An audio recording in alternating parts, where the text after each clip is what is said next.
Welcome to the Ron Johnson Show, and I'm your host, Ron Johnson. Looking forward to today's show. We got Roy Williams on, former Cowboy Hall of Fame, College Hall of Famer. He's going to join us later in the Hang on Ron Johnson segment to talk about these Cowboys and what he likes about Kirk Cousins and Justin Jefferson. He'll let us know. But the Vikings, there's something sneaky going on right now. It's all about where you have to play the games. Where you play the games matters sometimes more than who you play. We'll explain next in the Ron Johnson Show. Locked On Sports Minnesota podcast. It's endless Minnesota Vikings talk with the diverse voices of your local experts. Now the Ron Johnson Show.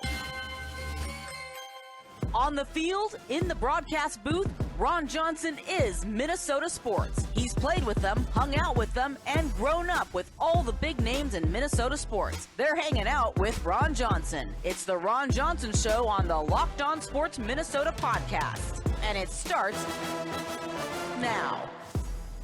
Welcome to the show, everyone. I'm your host, Ron Johnson. It's a nice snowy day in Minnesota.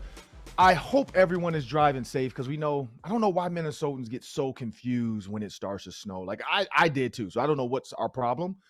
Maybe we were so happy with the nice weather. We didn't really understand what was going on, and it's not good. But when the snow came, I too was confused. I too had to second guess, like, I got to get my boots out. I got to dress warmer. I got to put my winter coat on because I hadn't put that on in a while. Got to put hats.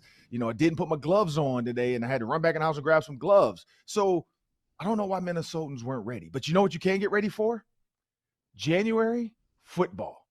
And in January football, now if you're playing the Arizona Cardinals, you're playing the Miami Dolphins, if you're going out to play the Los Angeles Rams, the Las Vegas Raiders, which they're not going to be there, but sometimes that's okay.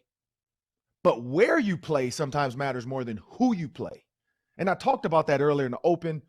But before we get into that, you can now find Locked On Sports Minnesota on Amazon Fire and Roku. Just download the Locked On Sports Minnesota app to get all your favorite shows. When you go to the Roku TV, boom, turn it on. Go to your search apps, search, put in Locked On Sports Minnesota, boom, download us. We'll be right there in the little box. Now you can scroll and find us. Find all of our shows, simple and easy. You can sit back, get your workout in, sit on your Peloton, do whatever you do. Ride the bike, lift weights, do abs, and let us take you through your morning. But as I bring my producer in, Sam Ekstrom. Sam, last night, the Philadelphia Eagles lost to the Washington Commanders. For those that don't know, Taylor Heineke, his team put on the chains onto Taylor Heineke, the diamond out chains. I don't know what happened after because I didn't watch the whole video because it's corny, it's cringy. Kirk's was more authentic.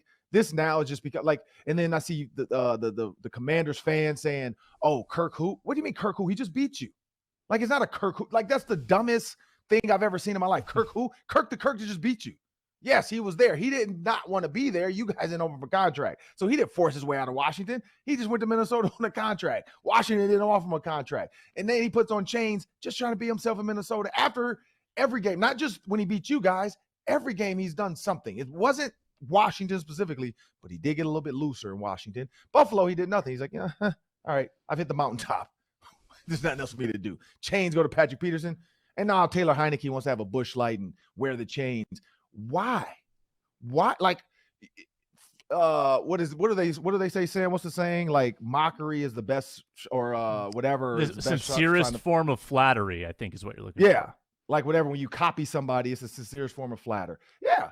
Like, they're imitation. There it is. Imitation is the biggest form of flattery. Like, yeah, you can do whatever you want to do, but you guys are loving what Kirk Cousins did. I even saw a reporter from Washington tweet, "You like that," with the video of Taylor Heineke. What? What does that have to do? What is going on? Like, you guys can't even celebrate right. You're not even number one in your division. You're like 4-5 or 5-5 at this point. I don't know what their record is. 4-5 maybe. Who knows? Like, this is not a wear chains moment. Like, you might not even make it the playoffs. The Vikings were doing that as a 7-1 team. I'm not going to go on about them because this is not the Washington Commanders show. But the Eagles did lose. It only takes 1 or 2 more games. That means January football is played inside.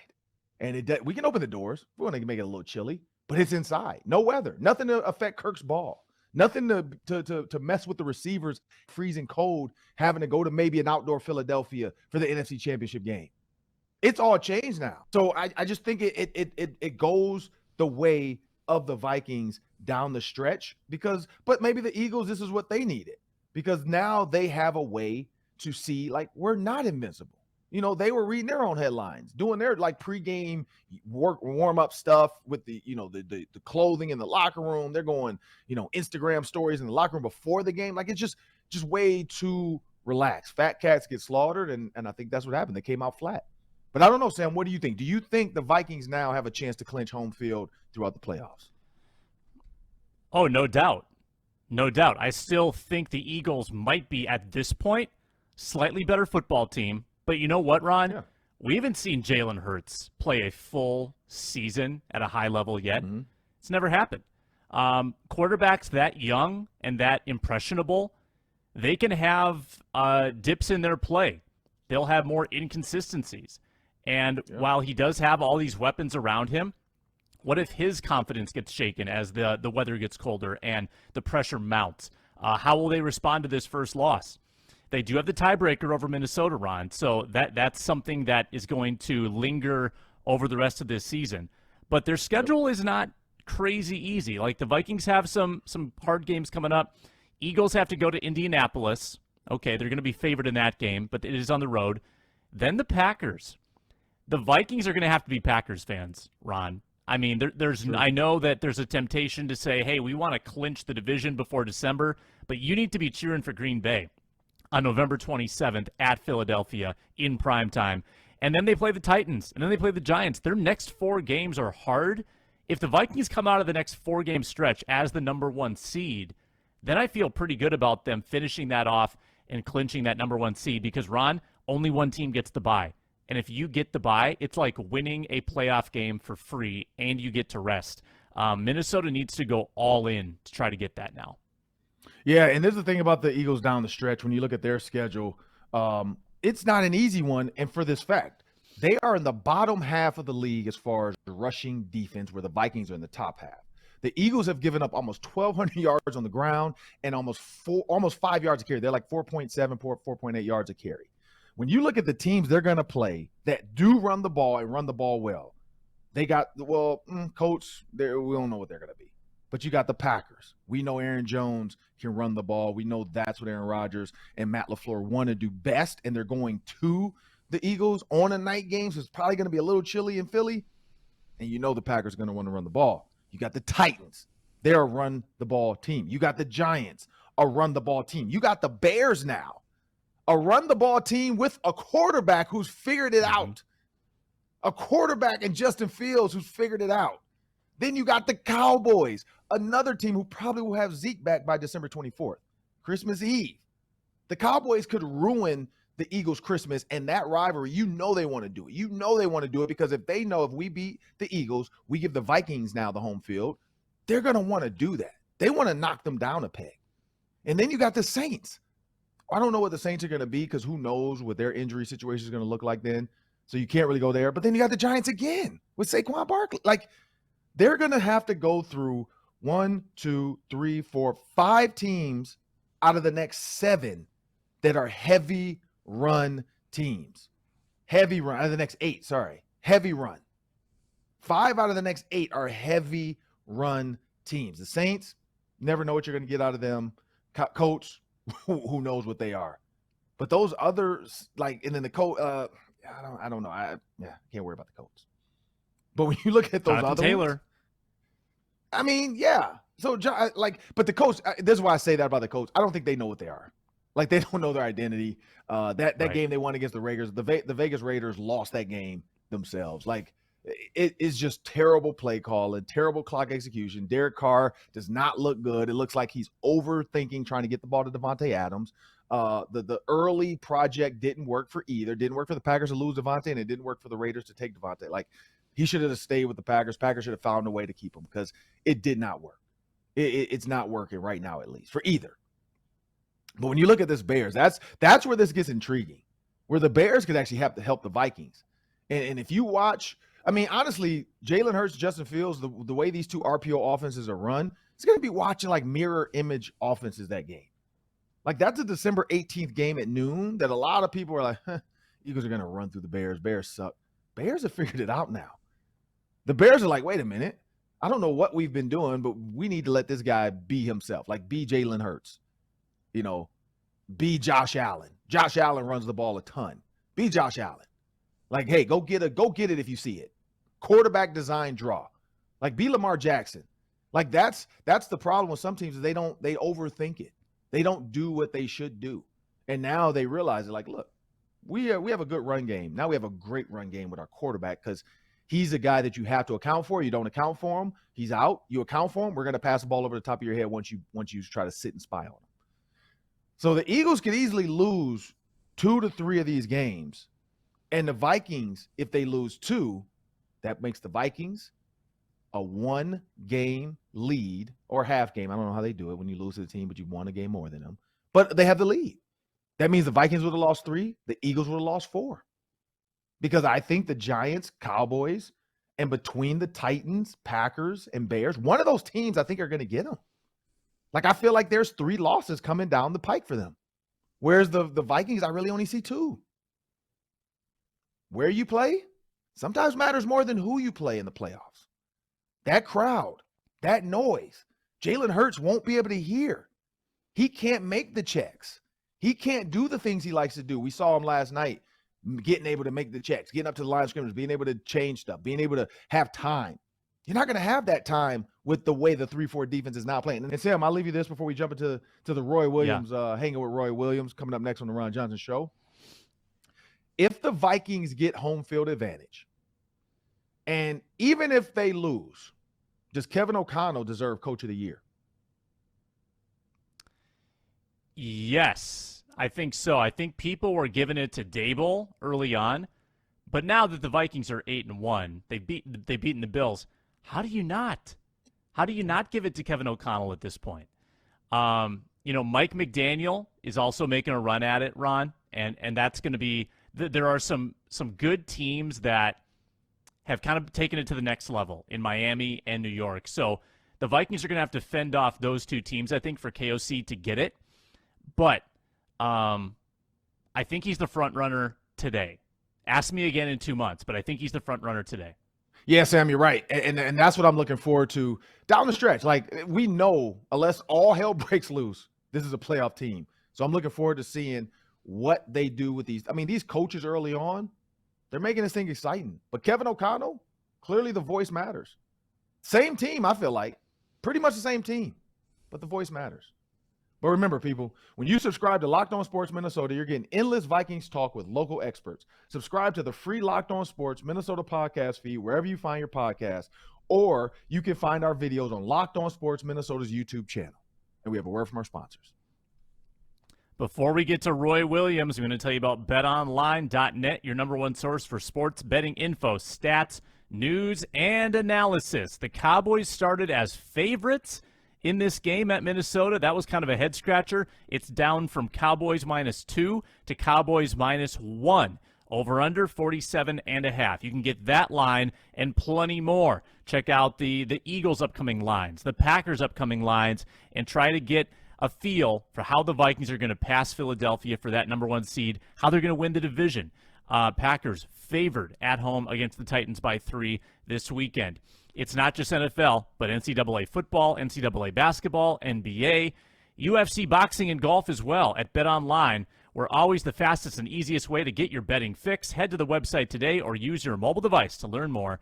BetOnline, where the game starts. And now's the part of the show I love. It's Hanging with Ron Johnson. And today, of course, it's Cowboys week. So we had to hit up Roy Williams. We are going to have a Vikings alumni, people, so don't worry. I got Randall McDaniel, former Vikings offensive lineman, coming on to talk about this offensive line play. But I had to check in with my boy Roy. There's a few reasons why. One, Roy Williams is getting inducted into the College Football Hall of Fame. And I don't know about you, but when you have a friend that's doing things that big, I mean, I know LeVar, I know Roy, and then Roy kind of just told me Champ Bailey, Mike Doss, Michael Crabtree. I mean, that's a ridiculous group of guys that, I mean, I feel old now because I think back to Hall of Fame college guys I knew growing up.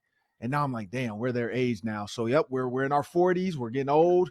I got the gray beard, but I want to bring my boy Roy into the show. Roy, appreciate you joining me on the Ron Johnson Show, man. I tell a story all the time, man. Like, I met you when I met you, like I was like, man, this is a guy like I'm gonna end up hanging out with because I think you were top 5 pick in the NFL. We get to the hotel. I knew you of the highlights. Like I knew the Roy Williams highlights and all the big plays. And we're hanging out, and all of a sudden, Roy comes out the room in a robe. And at that moment, I'm like, this guy here, this is a guy I can hang out with. Like you got all these other rookies, Clinton Portis, myself, TJ Duckett, who we're going to get on the show later as well. TJ hit us up. And all of us, we're trying to dress to impress because we're like, man, like we're in LA. You never know who you're going to see. And Roy's like, man, look, I'm rocking this robe, man. And ever since then, like we went to the Super Bowl, hung out in the Super Bowl a couple times, down in the Pro Bowl in Hawaii. So like just getting to be around Roy's energy, you guys will find out soon. This guy's a great guy. But Roy, let's jump out there, man. You're inducted into the College Football Hall of Fame. And when you think about all the greats that have come before you, man, like what did that feel like to get that call?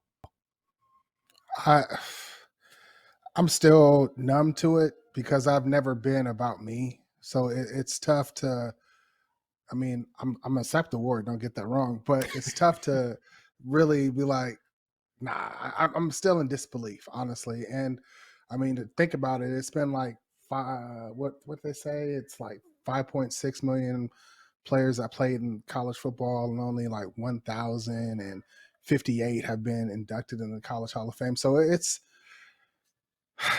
still mind blowing, but I'm very fortunate that I'm able to receive this honor. And yes, I mean, literally, I'm the 23rd recipient to go into the College Hall of Fame for the University of Oklahoma. So Michael Jordan was my favorite player, so going 23 is pretty cool to me too. So it's an honor, man. I'm fortunate. I have no regrets, or no complaints, basically, because this is a dope honor. Yeah, and I got a chance to see, I talked to LeVar a little bit, and I saw his videos he posted, seeing some of the lockers set up down there, and as I started to look at those names and all the stuff, I'm like, man, that's crazy. Like, playing with you guys, playing against you guys. Like I told LeVar the same deal. Like that whole week getting ready to play against LeVar both times, but definitely the year they were number 2 in the country. I think it was the senior year. It was like the most mind-boggling. Like I told my coach, like I'm not running the slant. Like if this dude is standing up in a 4-3 defense, I'm not running this. Like you can cancel that. We're running hitches, we're running out routes, we're running goals. Like we are not running the slant because I saw this dude decapitate 4 to 5 people. And so I'm like, there's no way you're sending me across the middle if we don't need to go. But no, man, I'm proud of you, excited for that. I know you got a bunch of stuff going on. But let's talk a little bit about, I see the jersey. I saw your Instagram. You got the man cave almost set to go. But you got your jersey up behind you, and the Pro Bowl. When you look at the Pro Bowl players, you got Ed Reed, Sean Taylor, all the guys, defensive backs that have been there, come before you, Champ Bailey. What's some of those memories that you have from Hawaii of just being a player down there? Honestly, the camaraderie of just the AFC and NFC just coming together, just talking and just talking shop, and it's, I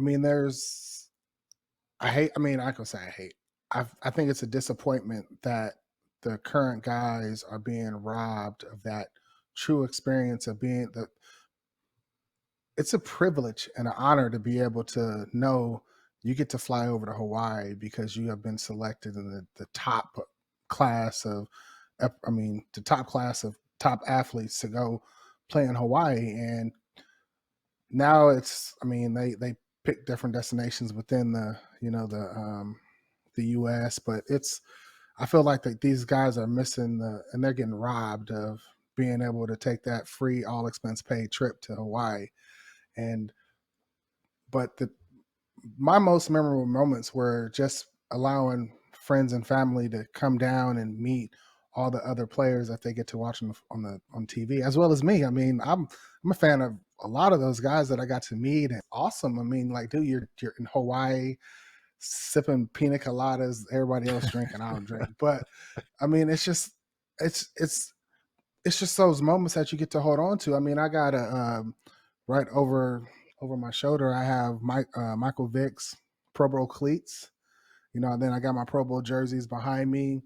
I got Ed Reed's helmet up top from the Pro Bowl, and I got his Pro Bowl jersey from 2004.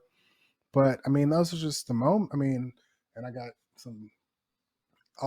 basically all the helmets that are in my man cave are from Pro Bowl, and I actually had a family member reach out to me like, "Man, why you got so many damn Eagles helmets on? Forget them." And I'm like, "Man, I got those at the Pro Bowl. I mean, come on, stop the hate."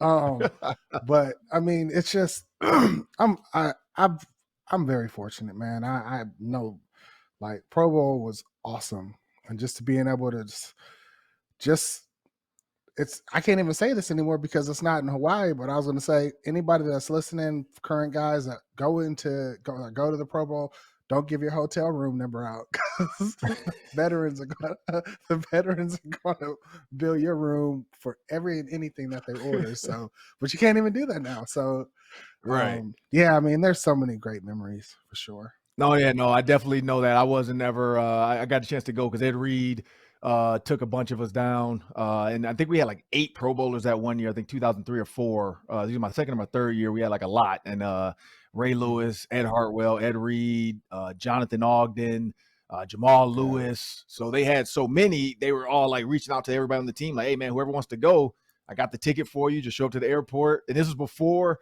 all the crazy, times now where everything's on your cell phone and all that. Like, you actually had to show up and get a ticket back then.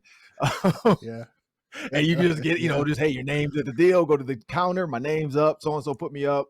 Boom, you're good to go." But when you look at this game, we got to talk about Cowboys, Vikings. Cowboys coming into this are favorites. Like, even though they lost to the Packers, they're favorites to beat the Vikings.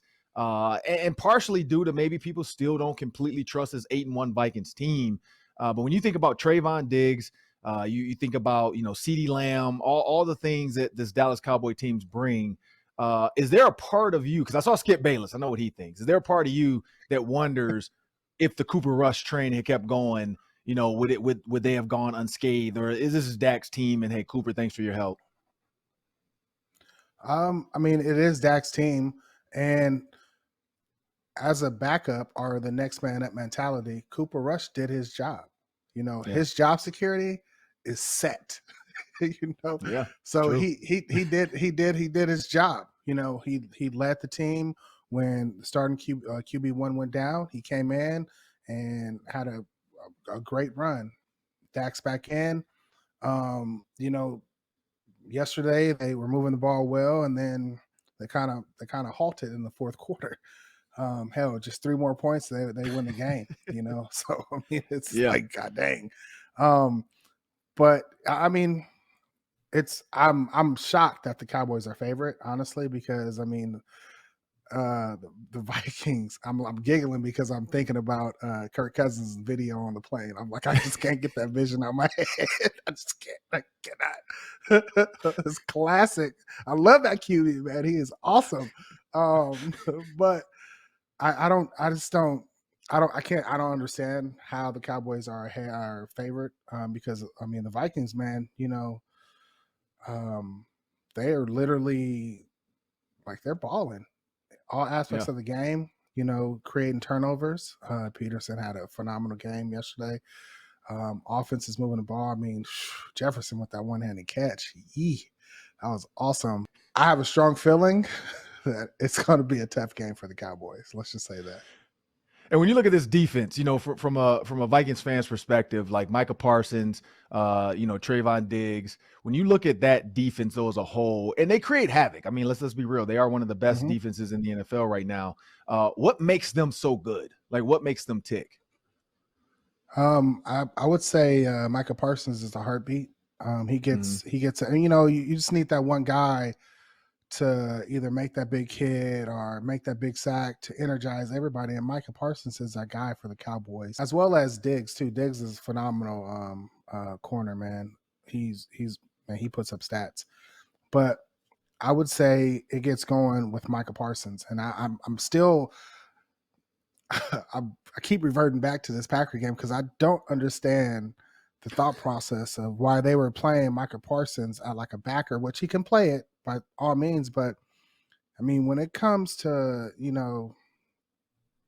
getting stuff done, you got to put that guy on the edge or put your best player and just cut him loose, and it was weird seeing him playing the linebacker position and rushing and all that, because I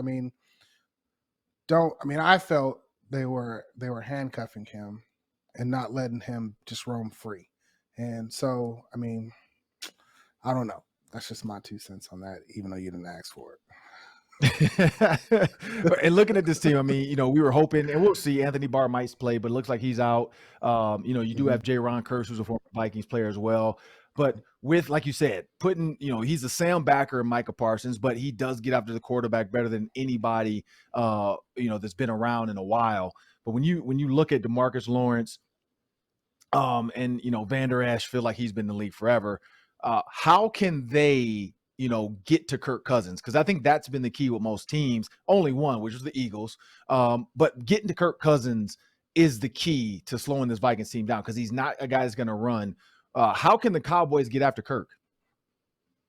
You guys are doing you guys are doing a great job protecting Kirk Cousins. That's why he's over there with 18,000 chains around his neck rapping on the plane, because he ain't getting touched. You know what I mean? He's flying high.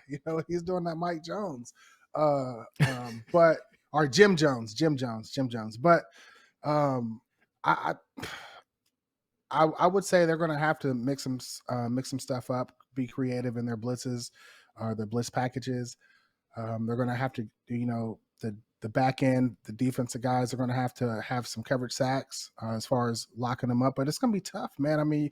You guys have a great core of receivers. Tight end, Mr. Dalvin Cook, he's running the hell out of the ball. You guys create so many different mismatches. We're just going to have to stay consistent and play fundamentally sound for, all 60 minutes of the game. And I don't know if we're going to be able to do that with the firepower that you guys have. It's going to be tough. Is it doable? Yeah. Yes, it is doable, but it is going to be hard. It's a tall task. You brought up Justin Jefferson, and looking at your safeties, you got Donovan Wilson, you got J-Ron Kearse, like we know, Vikings guy, and Malik Hooker. If you're in that safety room, in that DB room, and you guys are getting ready for Justin Jefferson, what kind of mentality would you have with that group going into this game? Get deep. That's what I'm saying. I'm just a get deep. Just keep everything in front of you. Just make the tackle. Just if I'm a safety, I'm getting deep. So, literally, that's. You just gotta respect the deep ball. Try to keep everybody in front. Just like literally, I am looking at the mismatches. If I'm a safety, I'm looking at mismatches, and I know which corners. I know their weaknesses. So if I know that Jefferson's on Diggs, I know that I know Diggs will play over the top strong, but I'm going to be looking for shorter routes to try to help out on, to try to, hell, in today's game, you can't even tackle really. So I would say impose punishment, on the receiver, but it's a penalty. It's a penalty if you hit them. So it's a little tough. I told Sam, I said, Roy, I know Roy. Roy's going to try to impose his will on that receiver early in the game. You have to. So you have to. This is going to be a long. You can't do that. So it's gonna be tough, because then you got Thielen. He's he can go deep, but he's a specialist in that slot. Being very crafty and getting open. So like Vander Esch is going to have to get in the. He's going to have to read. Get in that passing lane. So it's just Minnesota creates so many mismatches. It's going to be. Guys are going to have to execute their game plan on the Dallas side to try to stop them. And it's going to be a tall task. They can do it, but it's going to be tough. Daily 3 coming up with Roy Williams. Stick around for that. But first, I got to tell you about Built's new reimagined flavors. Built Bar is now delivering cookie dough topper, coconut brownie bar, and coconut brownie topper, including white chocolate peppermint granola. Their new granola bar that is more filling and more insanely tasty. Hey, and candy cane brownie puff. That sounds delectable for the holiday season. If you haven't tried Built, make sure you do as fast as you can. They're the best tasting protein bars ever built, revolutionizing nutrition with 100% real chocolate, 17-ish grams of protein depending on the bar, and only 130 calories. Sink your teeth into that. It'll change your life. Built, you got to try this and get 15% off your order right now by using the code LOCKEDON15 at Built.com. 15% off your order right now using the code LOCKEDON15 at Built.com. Remember, you can now find Locked On Sports Minnesota on Amazon Fire and Roku. Just go to your TV, find the app, download it. It's Locked On Sports Minnesota. Nice little app. You'll get all of our videos, all of our shows. You can see the pretty faces. You can see Roy's new man cave. Who wouldn't want to see that? But we got coming up next, the Daily 3.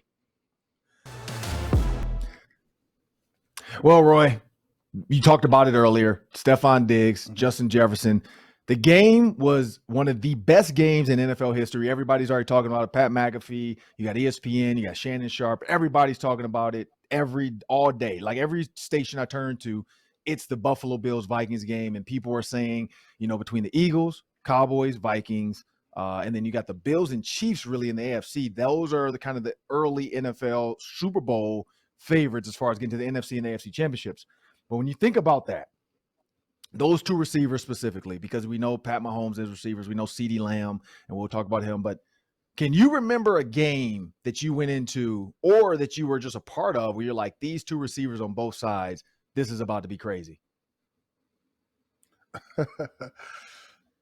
Yes. I mean, I've been fortunate enough to play against some greats. I got to play against Rice and T.O. and Randy Moss and Larry Fitzgerald. So, yeah, I mean, you can say I think Terrell Owens and maybe Brandon Lloyd were on the same team at one time. And then I don't know who was on the other end of Jerry Rice, but, I mean, I played against Jerry. But this is tail end of his career when he was with the Seahawks, as well as we had Larry Fitzgerald. So I mean, take your pick, man. I mean, I got to play against some dogs, even Santana Moss. Even though I get blamed for him scoring touchdowns on me, and it wasn't my fault. But Santana Moss was a special receiver too, and Reggie Wayne. I mean, Reggie Wayne, Marvin Harrison. That was a good duel too. Yeah, so for me, I mean, I'm not going to say when I played. It was when I coached with the coach, and you hit the nail on the head. The Washington football team, I mean, I can't say what they used to be, but the Washington football team. Damn, I said it wrong. Yeah. No, I don't think you said it. It doesn't matter. Who cares? They were the Redskins at one point. They were. I mean, who cares? Okay. But now they're the Commanders. But back then, we coached, and it was Reggie Wayne, Marvin Harrison, and you hit it. It was Santana Moss on the other side. And one of the biggest things, and Pierre Garçon, this other one, Pierre Garçon was a rookie at that time. Yes. And so when you think about that game, it was only a preseason game, but early on that first series, because you had Peyton, and everybody was trying to see who was going to make a play just because it's early and guys are going to go deep. And then honestly, I think T.O.'s first time with the Eagles, like we went and played them and he was with the Eagles and he scored and he did the Ray Lewis dance. And we were all, I mean, I'm on the Ravens sideline, but I'm watching T.O. Like, I mean, I feel you because I'm like, man, that's Terrell. Like, damn, he just killed Gary Baxter. Like, what were you doing? And just to see him get up there and do the whole little eagle thing, and then he did the whole race slide. I was like, oh yeah, this is about to be a long day. And so, like, I feel you on that, man. Like, being a player, even though you're on the field with those guys, sometimes you just sit back and you're like, man, like this is crazy. Like to see these guys. And another one, a lot of people don't remember, David Boston. Like David Boston, like right before he took too many like HGH pills, like he was legit, solid, big, strong, fast. And then of course we all know the story about the HGH. Like he was ahead of his time and just, didn't do it right. Body couldn't hold up to what he was trying to do to it.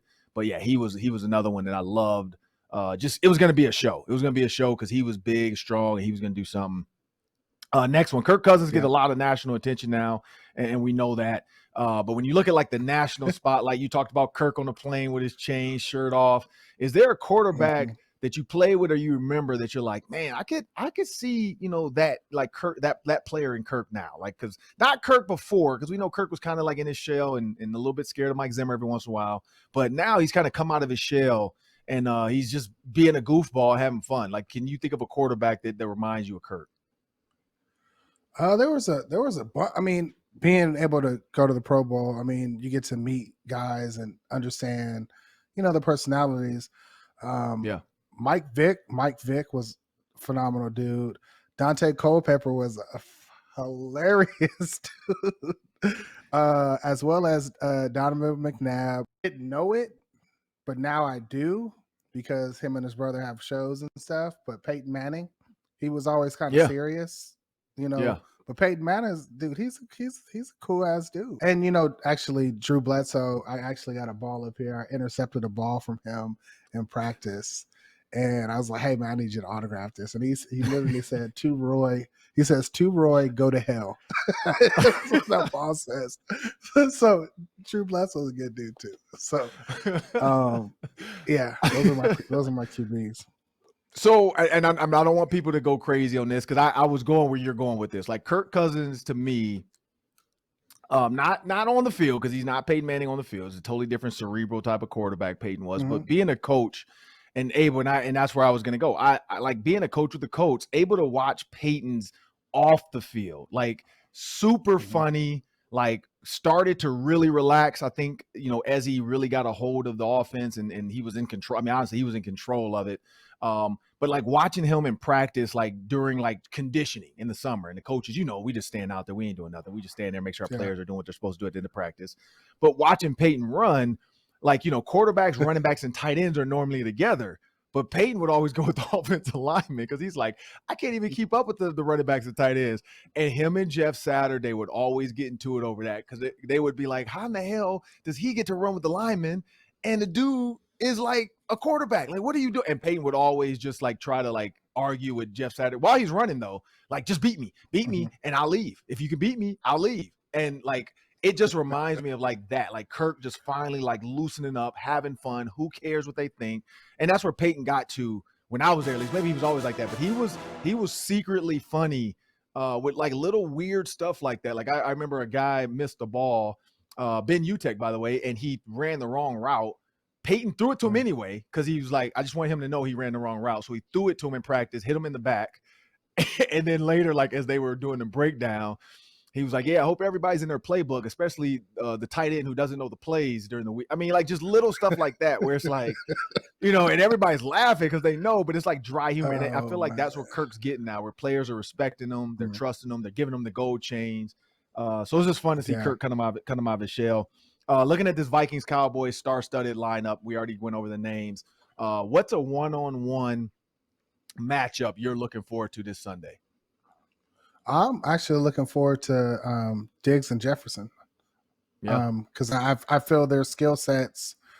I mean, they're at the top of the top. It's kind of like that Andre Rison versus Deion Sanders back in the day. Deion Sanders, Jerry Rice. So I'm really looking forward to seeing that matchup because it can be real special. And it'd be nice to see the linebackers and actually the D line, how they're going to handle Dalvin Cook, because I mean he's running with authority and purpose, and I'm looking forward to seeing how we match up against that, how we're going to bring him down, because I mean he doesn't go down from arm tackles, so you got to put a Brillo body on him, and so I'm really looking forward to that. Yeah, mine's not sexy. I know people were like, oh, we got the Diggs, Trayvon. I like that one, Trayvon Diggs versus Justin Jefferson.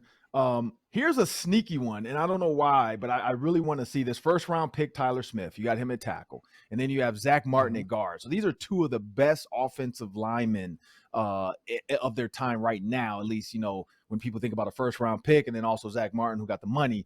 I want to see them versus Danielle Hunter and Za'Darius Smith. Like, that matchup is going to be interesting because Dak is a running quarterback who can run if he gets too much under pressure. So it's going to be interesting to see how they attack Dak, because you cannot get out of your lanes. You cannot just go crazy like he's Andy Dalton, because he's not. You know, you have to keep him within the lanes. Nothing against your boy Andy Dalton, but we know he's not running fast. But you got to keep him in the lanes, and so it'll be interesting to see how they handle that. Because, I mean, honestly, they faced Dalton against the Saints, and it was just pin your ears back, let's go. Like, they just pinned their ears back, and they went after him. Tom Brady nowadays, you can pin your ears back and get after him. Even though that offensive line with Tampa is finally figuring it out now too. But there are certain quarterbacks, and you know that. There are certain quarterbacks as a safety. You could just blitz and be like, hey, he's still going to be back there by the time I get there. And then there's other guys, like you said, you know, the Michael Vicks and the Josh Allens that when you go, you better go, because if you don't get there, he's gone because you were the guy. And so za'darius Smith and Danielle Hunter, they put them on both sides sometimes and do a twist. They put them opposite each other, and they do like a Y9, kind of just try to get that one-on-one matchup. They put za'darius inside on guards. So, you know, za'darius on Zach Martin. I mean, it's going to be a lot. This is one of those games, and I'm excited that it's in Minnesota, so I get to be down there and see it up close and get a feel for it. But it's not sexy. But that interior, like, this is where the Vikings really can show, like you said, how good they are, because they're going to make it tough. And if Zeke can't go and it's Pollard, I mean, that's a back that's nasty and can get going fast. And so it'll be interesting to see how they handle that. But I'm excited for this game. I'm glad I got to have my boy Roy on to talk about his Cowboys.